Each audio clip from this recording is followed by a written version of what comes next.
A CMPD officer shot and killed 27-year-old Danquarius Franklin back in March outside this Burger King on Beatty's Ford Road. The community has called for the release of the body camera video, and after hearing a petition in court, a judge decided it will be released. WBTV's Ben Williamson was inside that courtroom and joins us now live. So Ben, what can you tell us?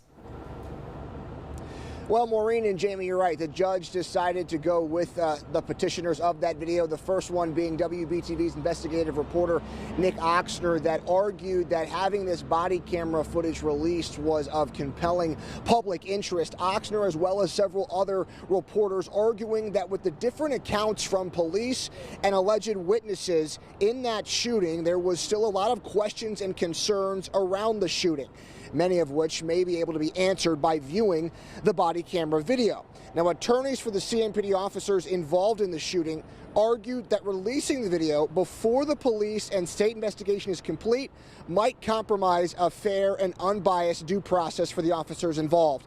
Oxner argued that there are ways to protect the due process while still releasing the video. The judge ruled that video be released on Monday.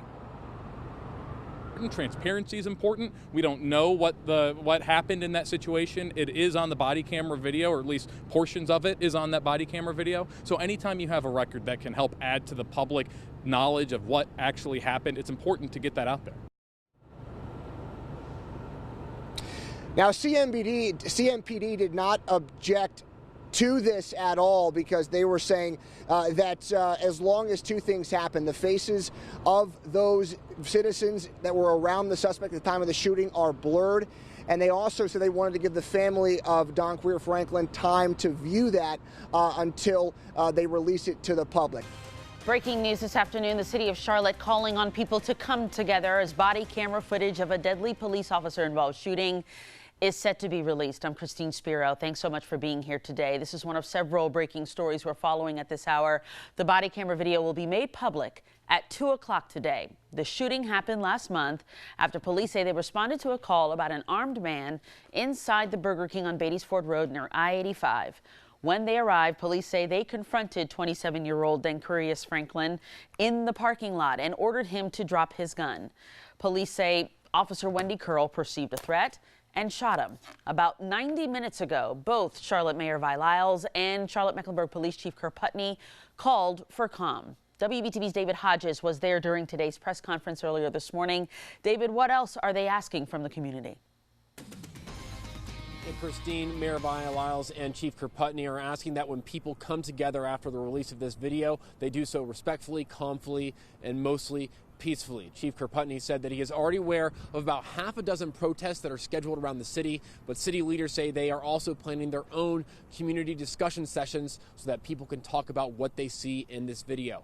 Now, the city leaders from the council and the mayor's office said they had not yet seen the video, but Mayor Lyles said she knows it's tragic as it shows someone's father and son being shot and killed. Chief Putney said the video shows clear evidence that Franklin was armed, but he declined to answer other questions about the shooting, saying that their investigation is still active. Mayor Lyles and Councilman Braxton Winston both stressed that while there may be a difference of opinion about the video, they want the city to react the right way. Mayor Lyles was clearly emotional in discussing what's happened for her and planning what's happening after the shooting. What we do as leaders in this city makes all the difference in the world. Every one of us stands here together. And yes, it is emotional. He was someone's son. He's a dad. Isn't that the right time to be emotional? Now, the city is planning their own community meetings. As I mentioned, they have one planned for tomorrow at AME Zion on Greer Grove Road. That will be from 6:30 to 8 p.m. and then another one Wednesday from 6:30 to 8 p.m. also at AME Zion, this one on North McDowell Street. Obviously, there could be a lot of protests and community meetings going on today as well. And we will also be covering a city council meeting for zoning this evening to see how city council reacts after they have seen the video themselves. Right now, we are continuing to follow breaking news as body camera footage in a deadly officer-involved shooting is released. We have team coverage including a step-by-step walkthrough of what the video shows. Plus, Charlotte Mayor Vi Lyles' emotional call for calm. He was someone's son. He's a dad. Isn't that the right time to be emotional? Isn't that the right time to show the caring? That police officer had to go through this. Isn't it the right time to understand the depth of emotions for everyone? So yes, I am emotional. We're also talking to community leaders, including a local pastor, as the community reacts to the release of the video. Good evening and thanks for joining us. I'm Jamie Bowl. And I'm Maureen O'Boyle. It is a story we've been following since the very beginning. And just hours ago, the Charlotte-Mecklenburg Police Department released that body camera video from the deadly officer-involved shooting. It happened exactly 3 weeks ago on March 25th. Police were called to a Burger King on Beatties Ford Road that's near I-85 at about 9 a.m. CMPD says they received calls about an armed man inside the restaurant. Chief Putney has said the officer perceived a lethal threat and then shot 27-year-old Danquarius Franklin. In the days and weeks that have followed, we have seen a push for answers. Community members wanting to know exactly what happened. Tonight, we are bringing you team coverage following the release of that video. We begin with WBTV's chief investigative reporter Nick Oxner, who first petitioned for the release of the video. Nick, live tonight at CMPD headquarters to walk us through that video. Nick? Yeah, Jamie, Maureen, it's less than a minute from the time officers arrived on scene until those shots that killed Danquarius Franklin were fired. The video we're about to show you is from the body camera of Officer Wendy Curl, who fired those fatal shots. We'll walk you through the video, but we want to warn you, some people might find it disturbing. 12-10, if you got somebody else, I'm Beatties Ford. Let's start from the moment officers Wendy Curl and Larry Deal pull into the Burger King on Beatties Ford Road. They were responding to calls about a man acting erratically with a gun. When they arrived on scene, they find Danquarius Franklin crouched next to an open passenger door of a car. Put the gun down! He's got a gun! The officers order Franklin to either drop his weapon or put his weapon on the ground a total of 23 times before he's shot. Drop the gun! At one point, Franklin responds to the officers. Shortly after that is when he grabs what looks like a gun out of the pocket of his sweatshirt. If you slow the video down, you see he's holding the pistol by its slide action from the top. That's when the officer fires shots. We won't show you the moments after Franklin was shot because they're graphic. But listen to what happens next. Officer Curl approaches Franklin and says she recovers a gun. Here's a still shot of what the video shows she picked up. I gotta pick up the gun. Now, we still have some unanswered questions after this video has been released today. Chief among them is the fact that CMPD only released one officer's body camera. Even though you see in the video there are two officers who responded to the scene. CMPD in a statement this afternoon said that this is the only video that exists of the shooting, but I specifically asked a spokesman for CMPD why that is, whether the second officer either wasn't wearing a body camera or didn't have the body camera turned on. So far, CMPD has refused to answer that question. What questions do we still have about this, Nick? Yeah, several things. One, we're only seeing video from Officer Wendy Curl. We don't know why we're not seeing video from Officer Larry Deal, who you see in the video is also on the scene. CMPD says there isn't video other than what we've seen, but they won't explain why Officer Deal didn't have a body camera. Also, that video that we just showed you kind of ends abruptly after Officer Curl recovers the weapon. I'm asking CMPD if there's additional video, if that video continues, and if so, if they'll make that public, because the court order is very broad and all-encompassing. So far,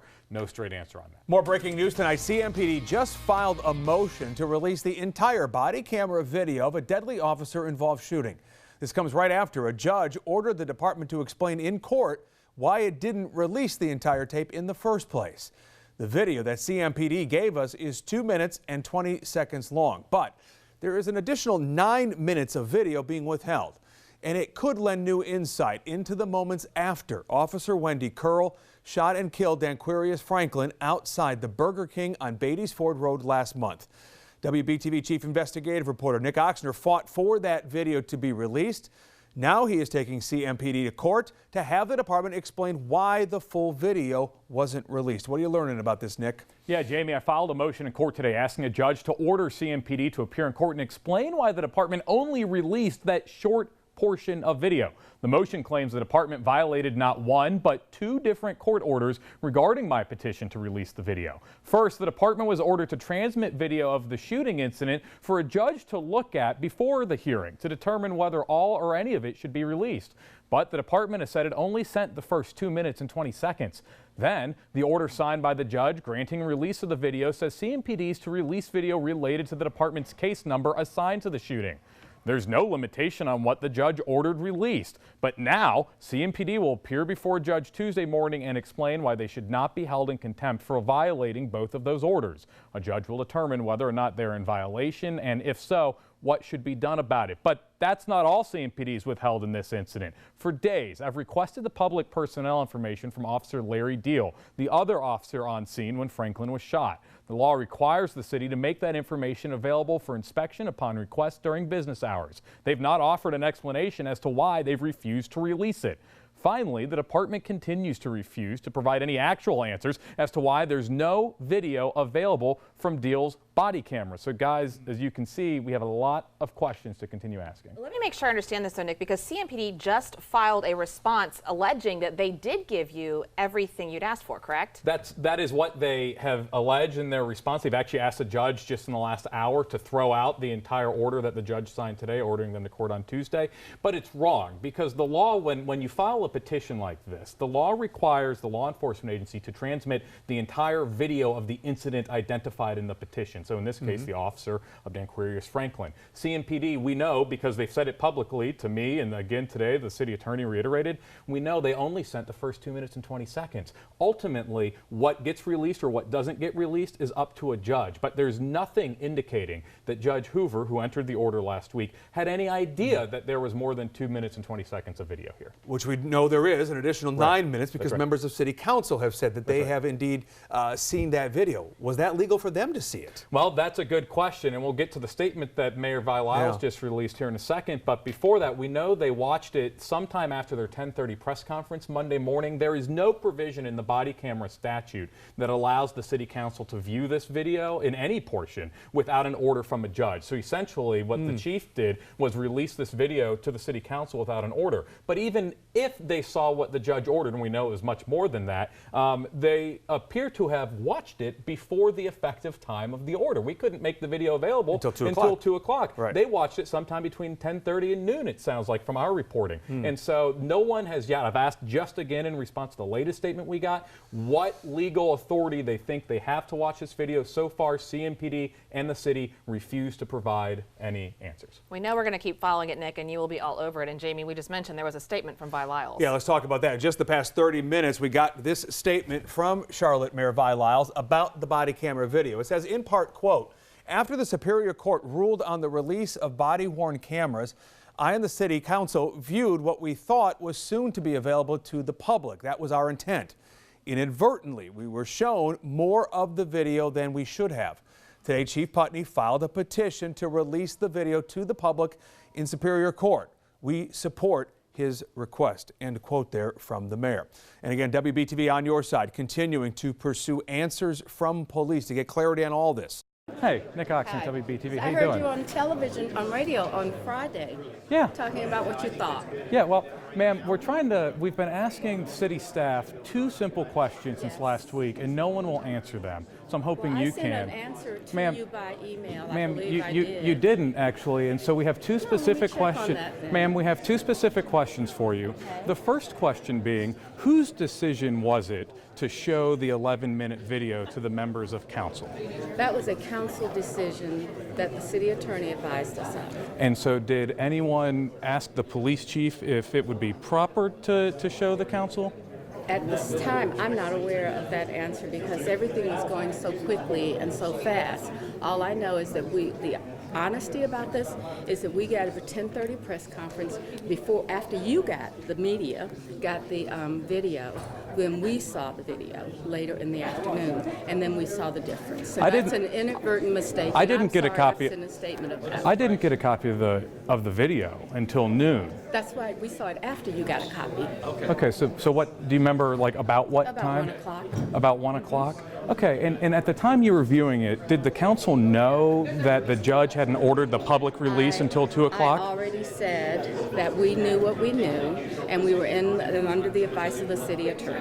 So, do you believe you should have seen that video when you watched it? That's the question. Sorry, guys, we got to start the meeting. I'm sorry. We asked her if, so you don't want to answer the question, ma'am? It's 5:03. We've got I to think start I the meeting. answered your questions, Mr. Oxton. I really do believe that. Thank you, Mayor. This afternoon, a judge ordered the full 11 minutes of body camera video in that deadly officer-involved shooting be released. This is significant because we've only seen 2 minutes and 20 seconds of that tape. That's how much CMPD released last week following a judge's order. Under state law, body camera video must be petitioned for release, and it's up to a judge to okay it. In this case, a judge did, but CMPD did not release all of the video. Last week, we confirmed we weren't given, and as a result, you, the public, did not get to see the entire video.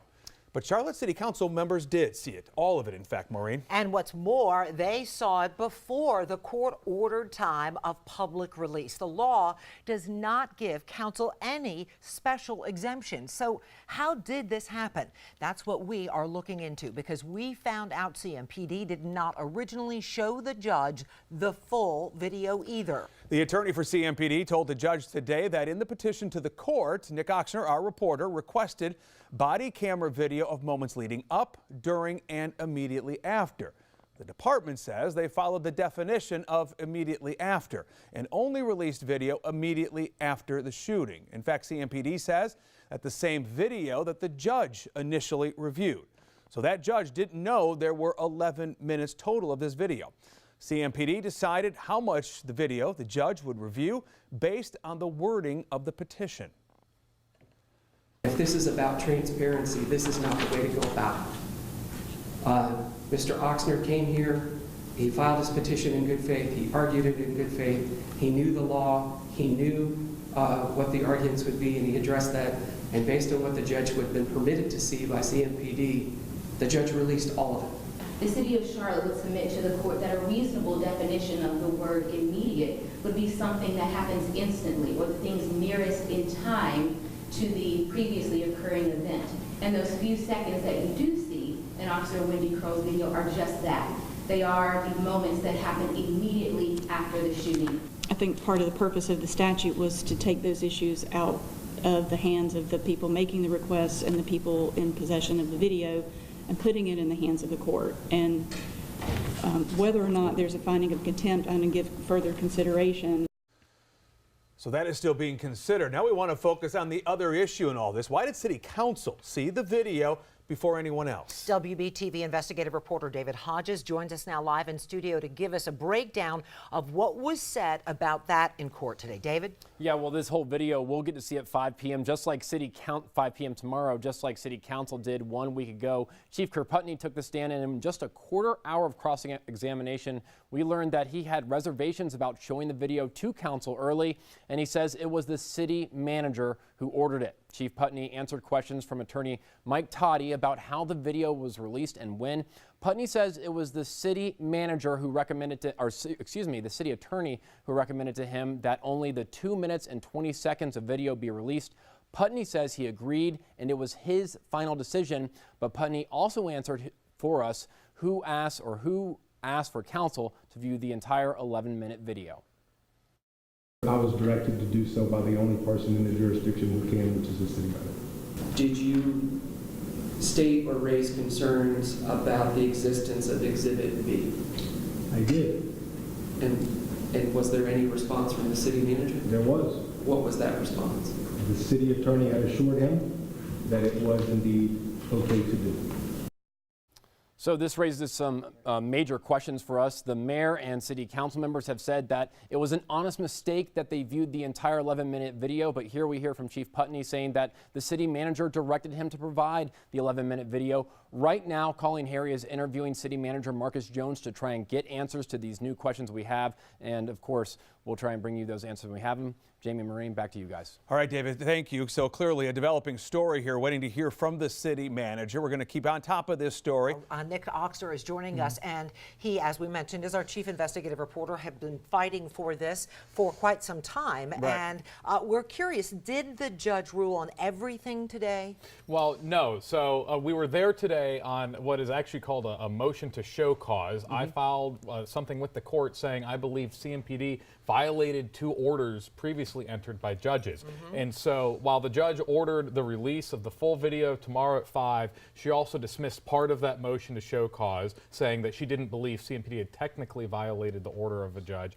She still took under advisement, left the matter open for further consideration, whether or not CMPD violated a judge's order by not sending the full 11-minute video for a judge to look at ahead of time. So CMPD is not in contempt, according to the judge at this point, or is that still being... Not yet. So that's the part that she's still considering. Right. And she will make a ruling, she indicated. Judge Lisa Bell said she needed to consider further whether or not to hold CMPD in contempt for not sending, again, that full 11-minute video. What she did say today, in some pretty clear remarks at the end of the hearing, was that she believed the purpose of the law and the intent of the law was to take any of the decision-making process away from people like CMPD or reporters who are requesting video and put it all in the hands of the judge. Of course, that didn't happen here because the judge didn't get the full 11-minute video. I was going to ask one other thing, too, if I could. Help folks understand at home why you're going through this entire process. This is really about procedure and policy and the letter of the law being followed, correct? That's an important question. This is not something we do lightly. But in North Carolina, for the last 2.5 years or so, there is a very specific process that you have to follow when body camera video is released, when you want to do it. We did that. We filed the petition with the judge asking for the video to be released. As part of that process, the judge is supposed to review that full video, right, that police are supposed to send. And with that knowledge, the judge, and only the judge, is supposed to make the decision on what is to be released or not released. Again, that didn't happen here, though, because CMPD only sent the first 2 minutes and 20 seconds. And so they did that all the while saying, we don't object to the public release of the video. You had the other folks in the city saying, we believe in full transparency, but we know that they didn't send everything even to the court while showing the full video to the city council. So it's about holding accountable and making sure things are being followed as they're supposed to be followed. If the city says it's being transparent, which we applaud, and if the chief says he wants the full video out there, if they're going to say that, we're going to hold them to it. Judge orders CMPD to release the full body camera footage of a deadly officer-involved shooting. Last month, Officer Wendy Curl shot and killed Danquarius Franklin at a Burger King in Northwest Charlotte. Last week, CMPD released about 2 minutes of that body camera footage.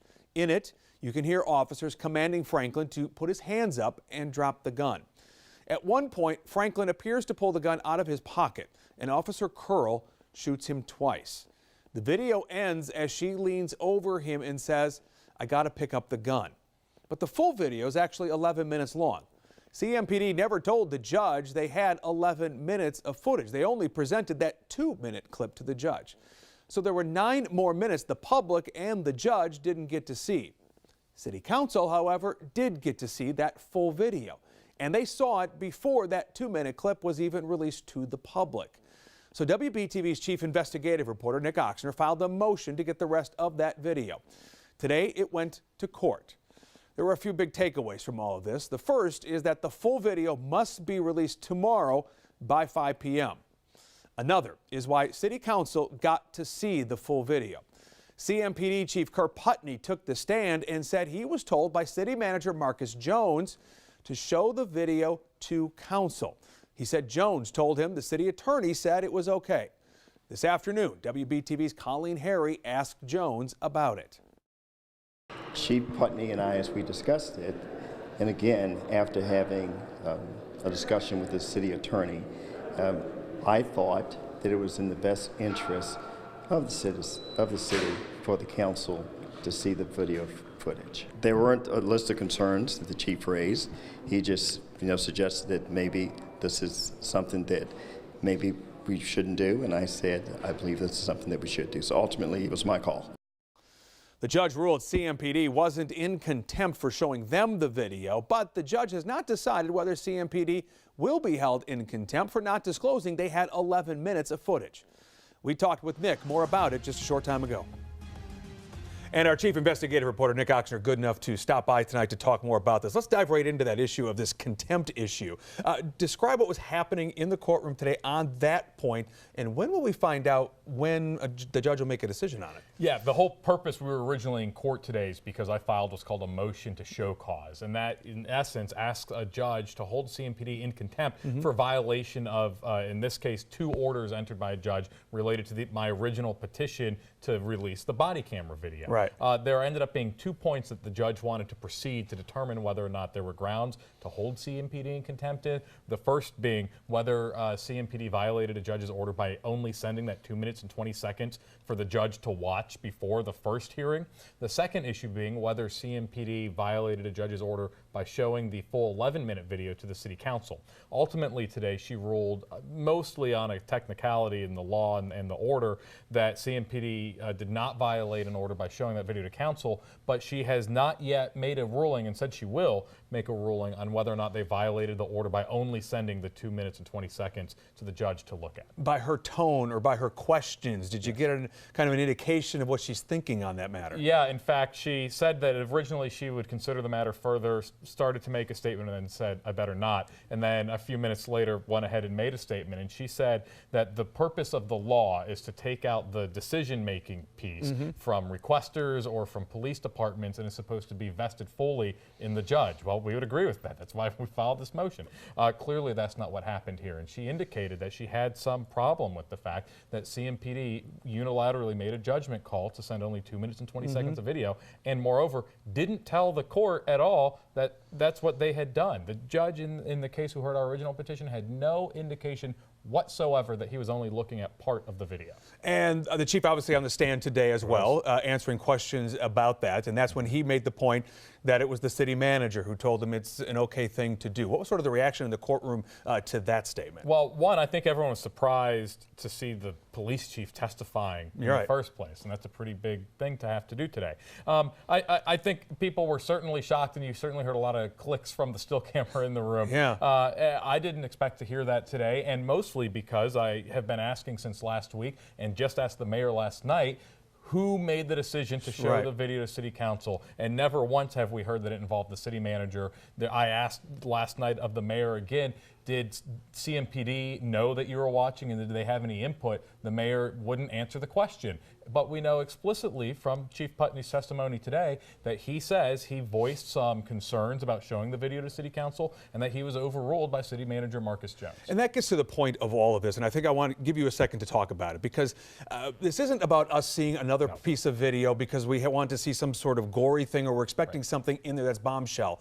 That is a bombshell. It is about process and policy, and that procedure is being followed here, right? Yeah, the bottom line is release of video in North Carolina for the last 2.5 years or so governed by a set of very specific laws. We followed the law in filing our petition, paying $200, asking a judge to release. Under that same law, CMPD is supposed to send its full video to the court to look at. And they didn't do that here. That's the bottom line, and that's what we're asking a judge to consider. And not only in terms of the law, but 2.5 weeks ago, the chief said we want to be fully transparent. 2 weeks ago in court, the CMPD attorney stood up and said, we don't object to the release of the video. Everyone said we want the video to be released, but what no one said is we only want the first 2 minutes and 20 seconds of video to be released. We get it all tomorrow, 5 p.m. at the latest, correct? Who dropped the ball? How did Charlotte City Council members see extended video of last month's officer-involved shooting when the rest of us, including a judge, have only seen a shorter, edited version?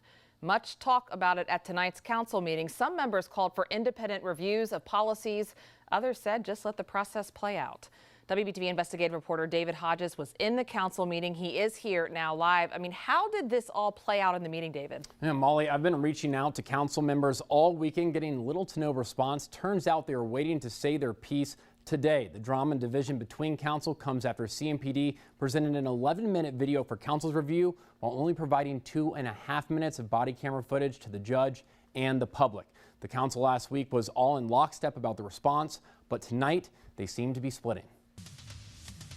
1 week ago, council members stood unified and pledged transparency in the officer-involved shooting of Danquarius Franklin.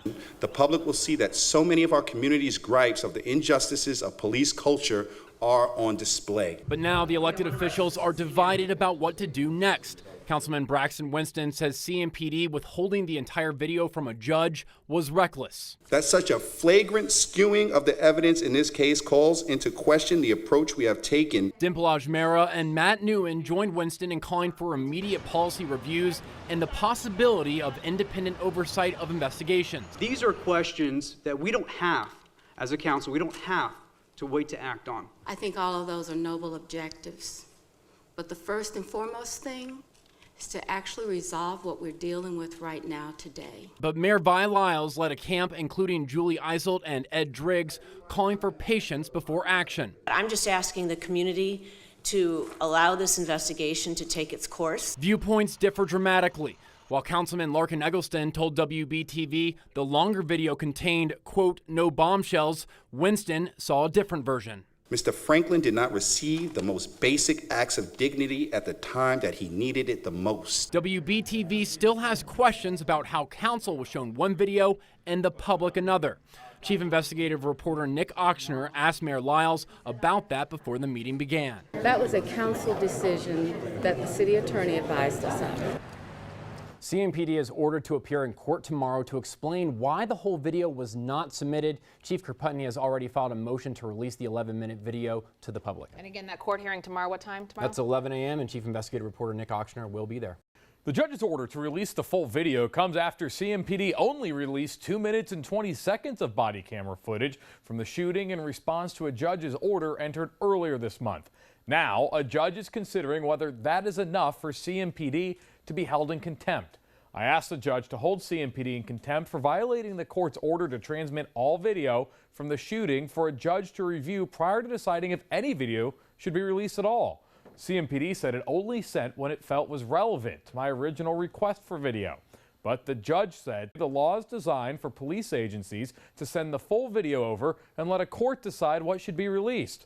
Also at yesterday's hearing, the judge did rule that CMPD did not violate a separate court order by showing the full body camera video to members of the city council, even after Chief Kruputny testified under oath that he was ordered to show the video by the city manager despite the chief's objections. I was directed to do so by the only person in the jurisdiction who can, which is the city manager. Did you state or raise concerns about the existence of Exhibit B? I did. And was there any response from the city manager? There was. What was that response? The city attorney had assured him that it was indeed okay to do. Now, the judge ordered the video to be released this afternoon at 5 o'clock. We'll be at CMPD to get that video then. We plan to show it to you as soon as we've had a chance to review that video and decide how to put it on TV responsibly. Guys, back to you. The public will see that so many of our community's gripes of the injustices of police culture are on display. Mr. Franklin did not receive the most basic acts of dignity at the time that he needed it the most. I haven't touched him yet. I shot him, so I had to get the gun from underneath him first. In order to understand it properly, you'd need to know what training they had and what actions were appropriate. But if you just step back as a person and you look at it, again, I think we on council were all just troubled that our instinct would have been to go to him. That was an aspect we looked at that was of some concern, so hopefully policy changes would make some changes to that. Do not turn off. Are you on? Okay, sorry, I've been on the whole time. We had a case here where an officer should have been wearing his camera and wasn't, and that is covered by our existing procedures, and he will have to answer for that. I think that that's going to be something that's going to be looked at, and I would expect all officers to have the body cameras on. We had elaborate discussions on the body cameras and making sure that all officers had them.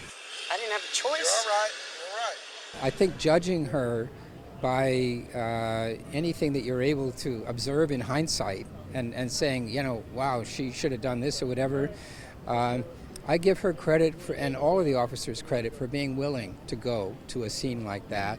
CMPD said there's only one body camera video from the Franklin shooting, even though there were 2 officers on scene. So far, CMPD won't say why that is, but they did provide data that shows both body cameras assigned to that second officer were off at the time of the shooting.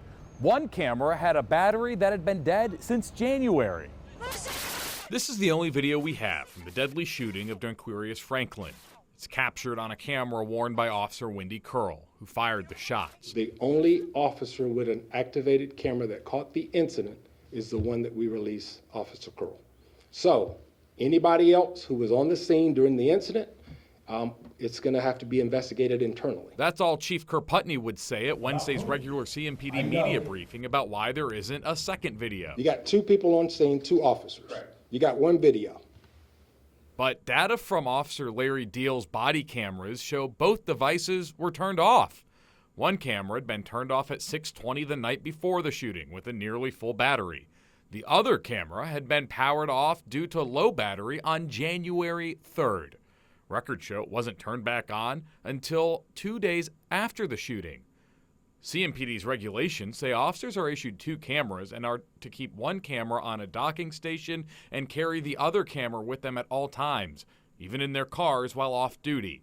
It's not clear why Deal's dead camera wasn't caught in a monthly body camera audit that the department pointed to Wednesday as proof they regularly police camera usage. Do you believe there's room for additional improvement in your audit process and your efforts to make sure officers are complying with the body camera policy? I think there's room for improvement in everything. That's why we're a learning agency. That's why we always want to improve. That's why this week in particular, I think we became better because we're always looking to be better. Now we know Officer Deals faced disciplinary action 3 other times in his career with CMPD. Most recently, he was given an active suspension in early April for an incident that took place just this past February. Now reporting at CMPD headquarters, Nick Oxner, WBTV on your side.